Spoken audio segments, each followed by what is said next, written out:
Thank you so much for joining us on MISC Podcast, Episode 3.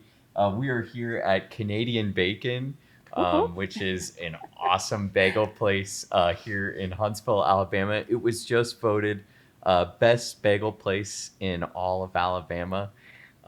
So we were just excited to feature some local Huntsville businesses and places that we love at MISC as well that we're really excited about. And then also Tabetha Savoy is here with us today, recruiter Yay. extraordinaire, Yeah, thanks. somebody that we work Thanks. with and just really like as a person. So we're I like really you too. excited to have her on. And she has a lot of expertise in what we do as well. She works for a government contractor, so maybe Mm, a little different side of the yeah, house, but a lot of similarities there. very similar. So, what we were going to talk about today is, in a lot of industries, the focus is always customer service. Whereas in recruiting, there's a different side to it, and I would say it's candidate service. Mm, It's really focusing on treating your people well and guiding them through a process and giving them a great experience so that can kind of be translated onto the customer. So I had five kind of key takeaways that I thought were really important that I think we'll discuss today. A lot of people might have bad experiences with recruiters. I know I Um, did. yeah. yeah, or you've heard horror Yeah. stories Yep. of ghosting or All you see on LinkedIn all day long Yeah. is just recruited this, recruited that. Right. Like, don't Yeah. trust recruiters. Yeah. of Yeah. of getting to an offer stage and it being like 30K lower Oh, than yeah. they'd expect. Yeah. So I think that these 5 steps of candidate service really are game changers that will change candidates' experience from a Mhm. recruiting standpoint. So the first one I really came up with, or that I wanted us to focus on, was being knowledgeable Mhm. about the job. When you meet with a candidate, they want to know the specifics of how long is this contract and government contracting? What's the period of performance? Mhm. Um, what is the actual salary range? Mhm. And knowing those details to share with them is so important because they're going to have questions to ask. And if you Mhm. don't know those, you're going to have to go back to the customer multiple times, which kind of makes the candidate's experience not as smooth, I Mhm. guess you would say.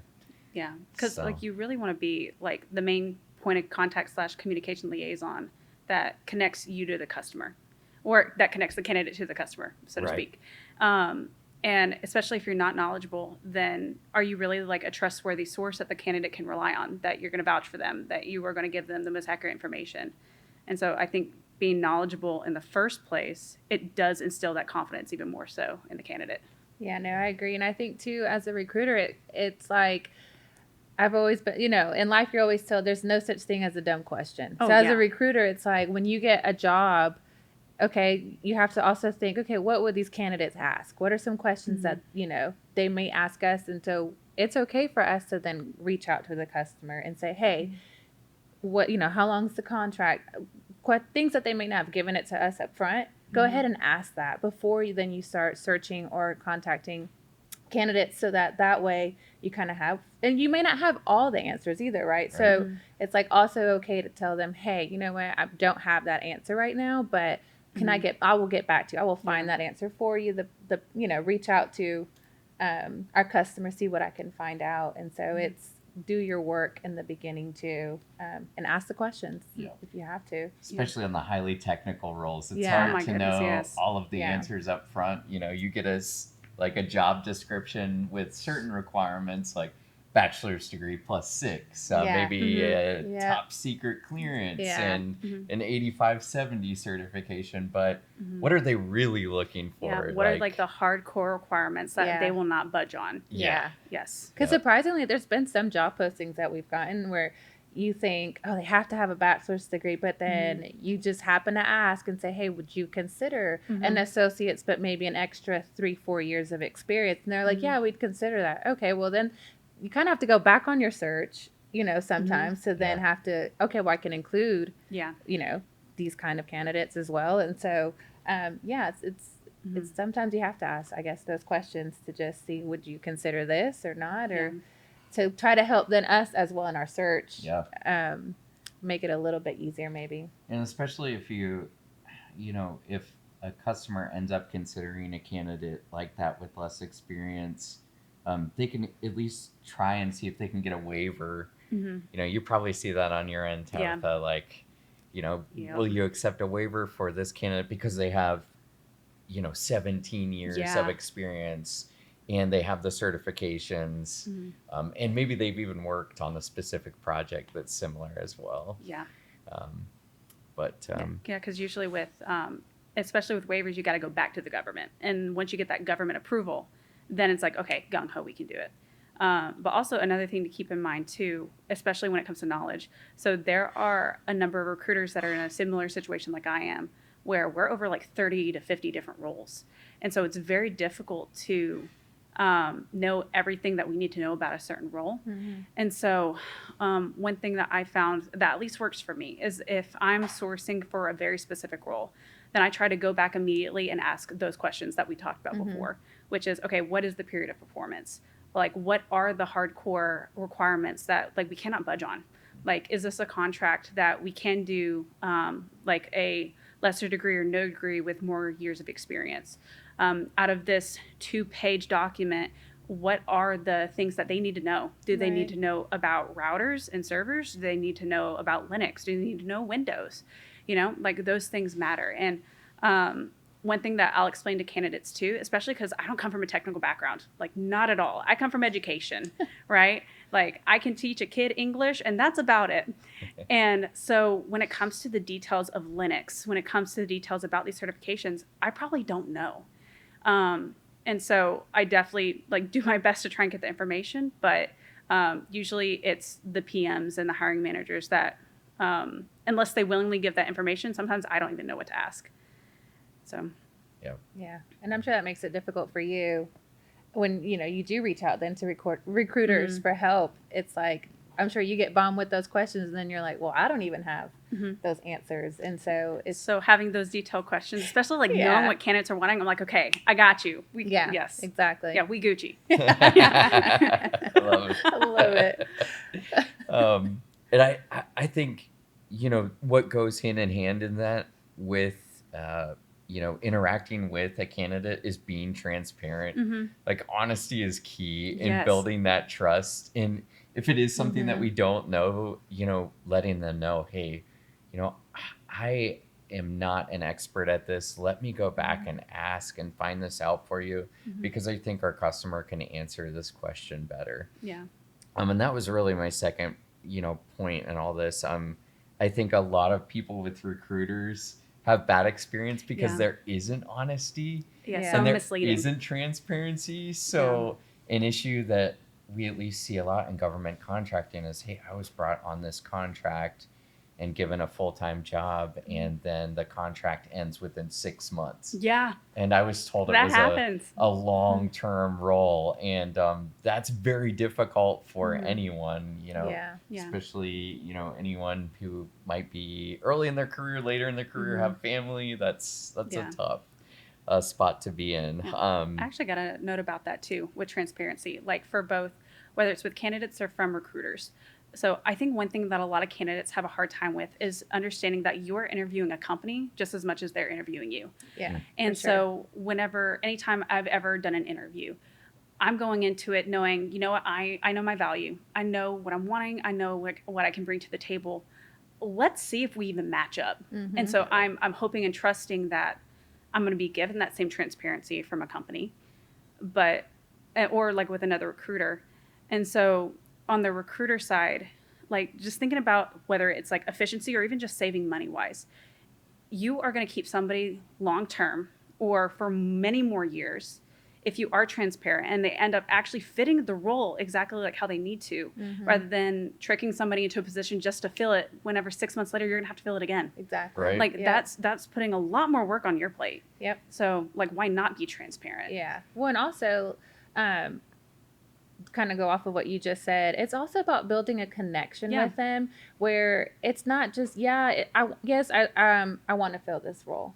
But like I tell people when I talk to them on the phone, it's, hey, if this isn't a good fit for you or something you don't want to move forward with, it's more about making a connection with you, right? Because your circumstances can change later on.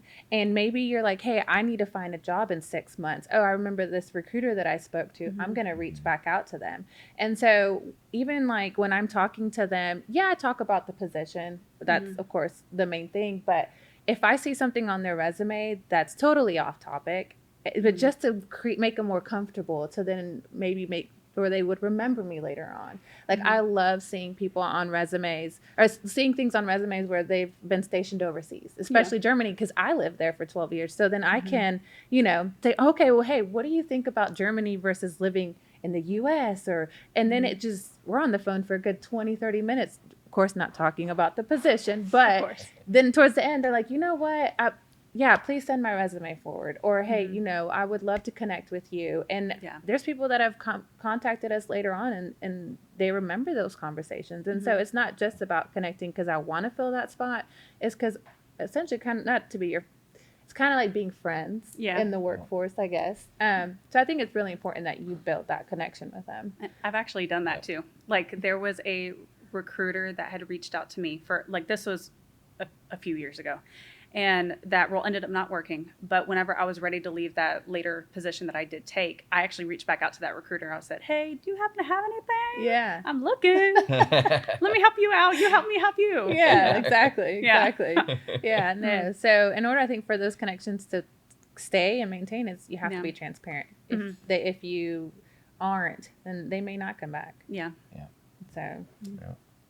And I think that kind of, as this process goes, these 5 points, I think they all kind of bleed into each other because next one I think is so important with candidates is oversharing. Yeah. Because you get them into a process and you really, kind of build that connection and they're excited about a position and you've submitted them. Yeah. And then sometimes it's not always the recruiter's fault. It's not necessarily anyone's fault. You might be waiting on feedback from a program manager or a tech lead or somebody like that. But to the candidate, it's a really long wait. It is. Yeah. Like it can be even 3 weeks, 4 weeks. 3 months. Yeah, 3 months. Yeah. Especially if they're waiting to hear back on a clearance or something like Yes. that and they've already been given a contingent offer. So I think oversharing is so important. Updating them, whether it's like a simple thing before the weekend, like, hey, just wanted to shoot you a message to let you know we haven't heard anything, but everything is still good from our end. Yeah. Right. Letting them know things just to keep them comfortable and engaged. And it also makes their experience better. So when they finally do get onboarded, they've felt like the process was very good. And so when they're hired on, it's, a better feeling when they start the actual role. Yeah, because the last thing somebody wants to feel is being ghosted. Right. And that is so common, like on both ends, like candidates ghosting like an offer or like a whole team ghosting a candidate, like even after phone interviews and in-person interviews, literally hearing nothing. Yeah.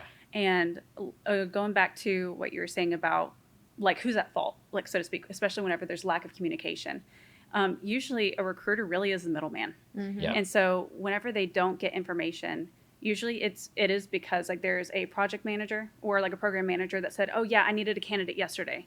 But then they literally take a month to review. Right. Yep. And like the recruiter can't deal with that. Like they have no control over that. But also with the PM might be waiting on the customer. And so depending on the contract and what companies are involved, if it's a major corporation such as say like Northrop, Boeing, Lockheed Martin, like a lot of major ones, there are a lot of things or a lot of steps you have to take and a lot of tape you have to go through before you can give feedback on a candidate or like even set up an interview. And I think that's one difference between say government contract recruitment and consideration, and then say like something at Amazon or Google or like the law firm down the street, is government works so slow because they have so many things they have to go through, and they have so many like criteria that they have to meet. Compliance. Yeah, and compliance. And so even if like as a recruiter you don't hear information, it really is good to go ahead and send updates. I know I have a hard time sending updates often because I have so many recs and then so many candidates within those recs. Right. And so I know I really appreciate, especially whenever you guys like agencies like will follow up, because like I know some people, they might see it as, oh, hey, sorry to bother you. It's not a bother. You're vouching for your candidate, right? Right. Right. And like they're people, and that's what all this boils down to is like we are interacting with people. We're not interacting with numbers. We're not interacting with individuals that can just fill a position just so we can move on. You know, like this is somebody's livelihood. Yeah. This is insurance. This is somebody putting their kids through college. You know, so. Yeah, no, I definitely agree. Point. They're more than just a number. Yeah. Which is also kind of leads to continuing down. It's like we're that bridge for them also. And so it's maintaining that line of communication on both ends, providing them updates along with asking for updates. And yeah, I just think it's important for recruiters to have. But like you said, sometimes it's out of both sides' control sometimes. Yeah. You know?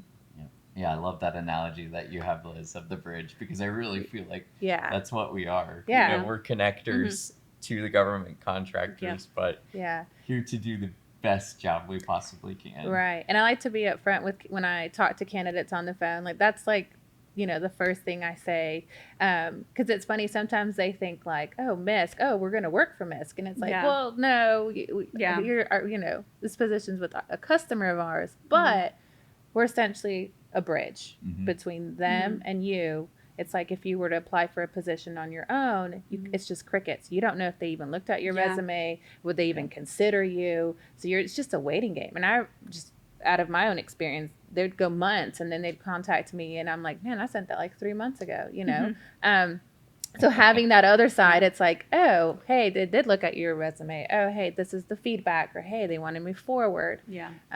So I personally, I think that's a better way to like much better experience. Yeah, exactly. At least some interaction. Right, exactly.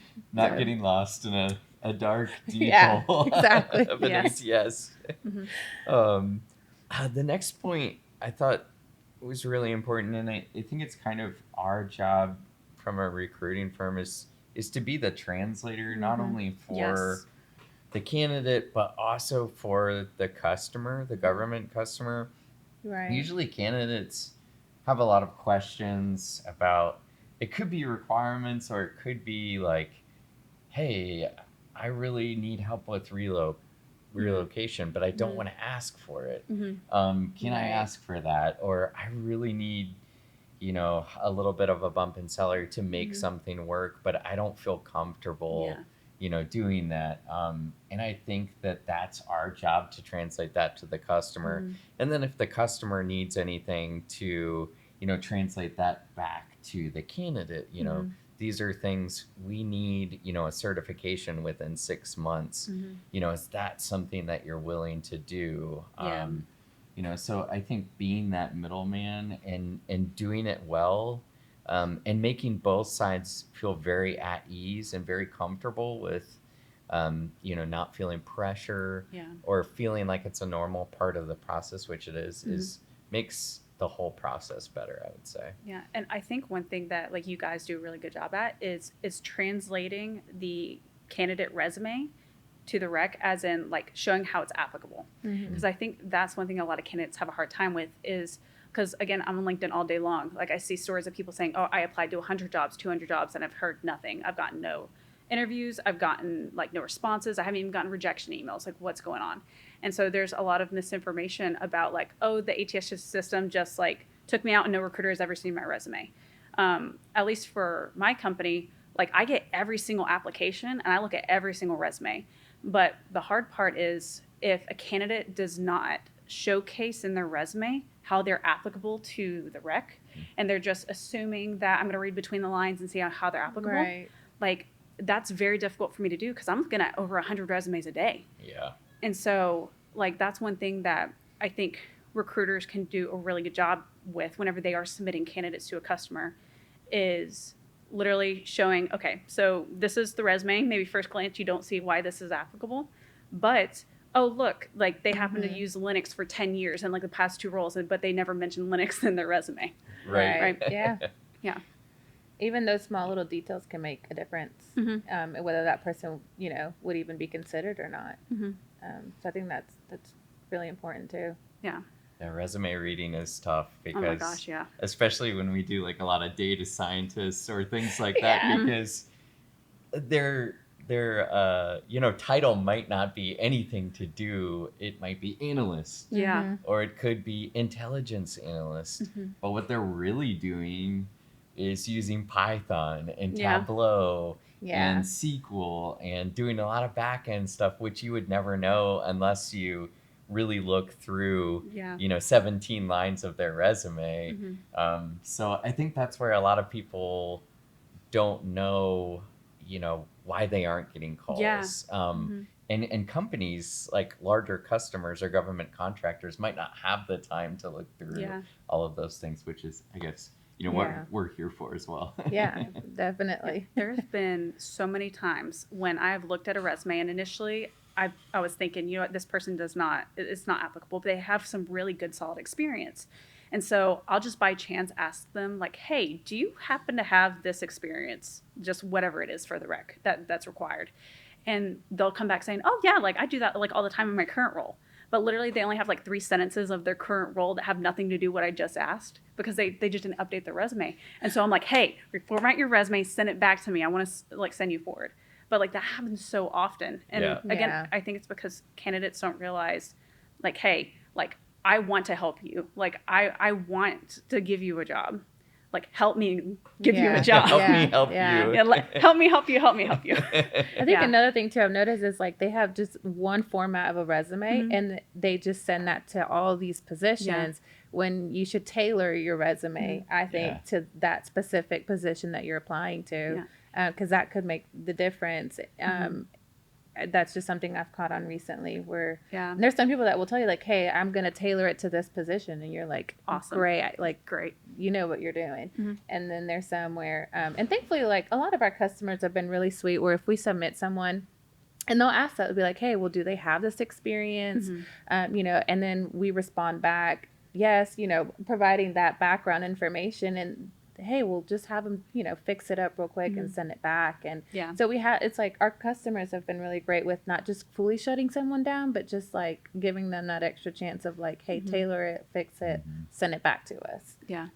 So that's, I think, another reason why it's kind of good to use a recruiter because then you have that opportunity versus if you apply for that position on your own and you send it, that's it. Like, Again, you're not going to have that chance to fix it up. So I've actually had a PM that has rejected candidates before because they did not tailor their resume. And which could seem like really harsh, but from their perspective is if you're not going to take the time to tailor your resume to the experience that is required for this role that you actively do, then how is that a reflection of you as like an employee? Like how you could be in this role. Now, again, some people could say that's not fair. Like I get it. But like I have talked to some PMs that they're very much like that. Like, hey, take that an extra step. But again, like that's tedious to like edit your resume for, again, if you're wanting a job, you're desperate for a job, like especially like in this climate, you want to get paid better. I mean, if you're applying for say 20 jobs a day and you're editing your resume for 20 different jobs. I mean, that can be so discouraging. And again, it takes a lot of time. It's like another full-time job just to apply for jobs. Oh yeah. Cause you can't just like, you can't just like, oh, I'm going to attach my resume. You do, but then they ask the same questions that's on your resume. You have to fill it all out again. So it's like double the work. So I actually changed the format on our company website for that because again, I've seen so many complaints about it and I am with them. Like I see complaints about Workday specifically, like that ATS. About like, oh wait, I have a resume. Why are you making me put everything back in there? Exactly. First name, address, email. And so I actually reformatted the website so it doesn't show that again. because I actually I had a couple of candidates that, because I like to go through my email really quick. I rejected them probably within like 30 minutes, and it wasn't because I'm like, the system automated them out, because that's not true. But it's because they just happen to not be qualified. Like, it just wasn't the right fit. And so I always try to send emails to candidates that apply directly, so they know they're not ghosted, that they know that somebody like looked at it. And at least 2 people recently came back to me and said, yeah, I realized I did not fill out like the full application. I did not like type in all my information. I'm sorry if that rejected me. Like, they genuinely thought because they didn't fill out that part of the application with their stuff that was already in the resume, that's why they were rejected. Okay. Yeah, if that makes sense. Yeah. And so, but that happened recently. I thought it was interesting. And so I came back, I said, no, that's not it. Like, it's either, hey, the budget for this role is below your pay expectations, or like, hey, we're actually looking for somebody that has a lot of mechanical engineering experience, like applicable experience. And so, like, you're very qualified, just for this role, we're needing more of this. Right. So. Yeah. Yeah, that's good. Very true. Yeah, and I think kind of the last step, in a candidate process when we're recruiting them and sending them, and they get through the interview process, which could be lengthy. Sometimes it's quick. So long. Sometimes Or it could take 6 months, Oh my goodness. Yes. Internal screaming. A lot of traveling. Yeah. But, for us and recruiters just in general, being the mediator at the very offer end or the offer stage, helping a candidate feel comfortable expressing their needs to the customer, and then the customer saying, what can we afford from a business standpoint? Here's what we can do. Is this realistic to the candidate? So I think really helping it all come together and being the glue that makes, somebody get a really awesome opportunity, and solving the problem for the person that we built this relationship with, and then solving the problem for our customer, is so important. So I think being that mediator at the end is really key to, the whole process. Yeah. Communication. Yep. Yeah. Communication. Ask the questions. Yes. Because it could just be like, hey, well, would you consider this or that? And maybe in the beginning, that person declined the offer, but then you have another curiosity. They ask a question of like, hey, well, would they consider this? And just ask it. It doesn't hurt to ask, because then that could be the one thing that seals the deal and gives that person that opportunity. So ask the questions. We've had that happen lately. Yes. Nice. Very much. Yeah, because the worst thing that could happen is like literally they say no. Yeah. Yep. Like, they're not going to throw stones at you. They're not going to think less of you. And I think a lot of PMs, like, they want you to negotiate, or like a lot of hiring managers, they want you to negotiate for whether it's for more money or for, hey, can I have like an extra a PTO? Like, it's like, never be afraid to speak what it is that really would make your life easier. Yeah. And that would give you that confident yes. Like, I feel confident I could be with this company. I can move forward. I feel like we get to the end of a process with a lot of candidates, and I think one thing I always do is encourage them to counteroffer, because sometimes they're like, they might have multiple offers and they want our job, or at least I think they want our job. Yeah. At least they say they want our job. Yeah. But then they are like scared to come back because they got $10,000 more at this customer. And so they're afraid to come back and ask for that. Yeah. And then they end up maybe taking a job that they didn't want as much. Yeah. And I'm always like, no, like, feel free to counter offer. Like, that's very normal nowadays. And no, it won't offend anybody or hurt anyone's feelings. And it also ends up making the candidate happier and the customer and the company happier as well. So yes. But yeah, I think, using those things are pretty key. That candidate service, I think it is important to what we do as recruiters, and hopefully it helps on the government contractors end as well, or our customer end very as well. Much so.